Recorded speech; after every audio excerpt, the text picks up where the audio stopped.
when you are in the military, you are going to come across people coming up to you and saying, thank you for your service, right?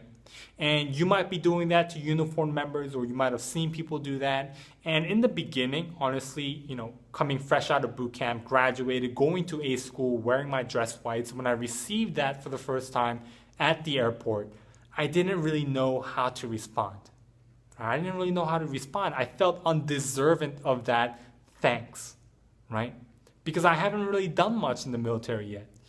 But being in the military for over a year now, I am slowly understanding what it means of that word service. I'm slowly understanding what that means, right? And I believe, in my opinion, you're going to have your own unique definition compared to mine. Each individual has a different definition of what service means to them, because in my opinion, right, you and I have a different perspective. You and I are not going to, experience the same thing.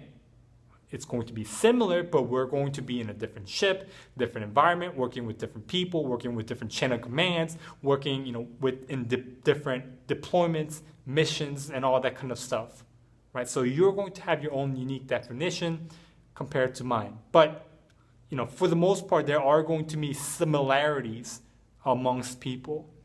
And to me, right now, what service means is two main things, and I'm sure most people can relate to this, is number one, family. Being away from your family definitely has an emotional toll on you, like it has for me.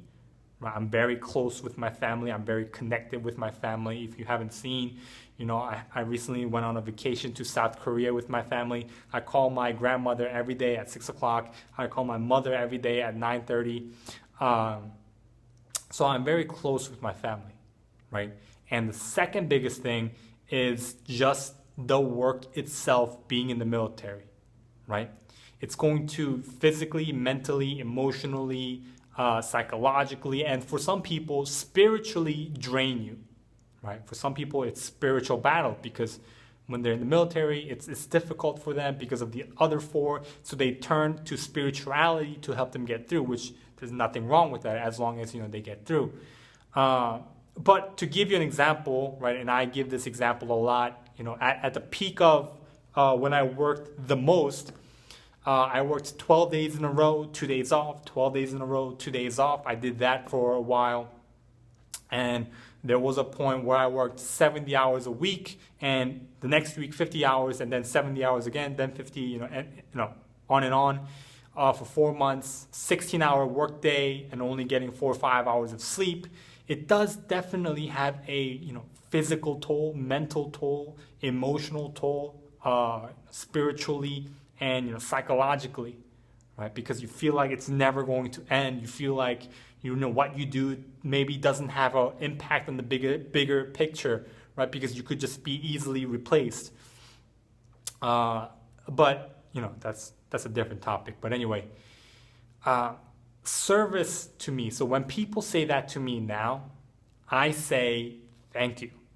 Right? I probably say thank you. Not in a way like, oh, thank you. I say it in a way, it's like, thank you for saying that.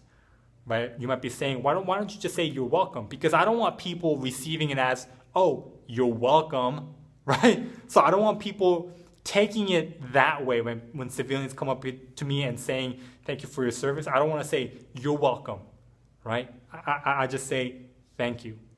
And, you're going to have, some people prefer to say, you're welcome. Some people, like me, prefer to say, thank you. But just understand, you are going to, once you put on that uniform in boot camp, you're going to receive that, and you just kind of think about it and create your own definition of what service means to you. Because, you are going to have, in my opinion, your own unique definition. So I just wanted to share that with you today. Thank you for watching, and I hope you have a great Navy day.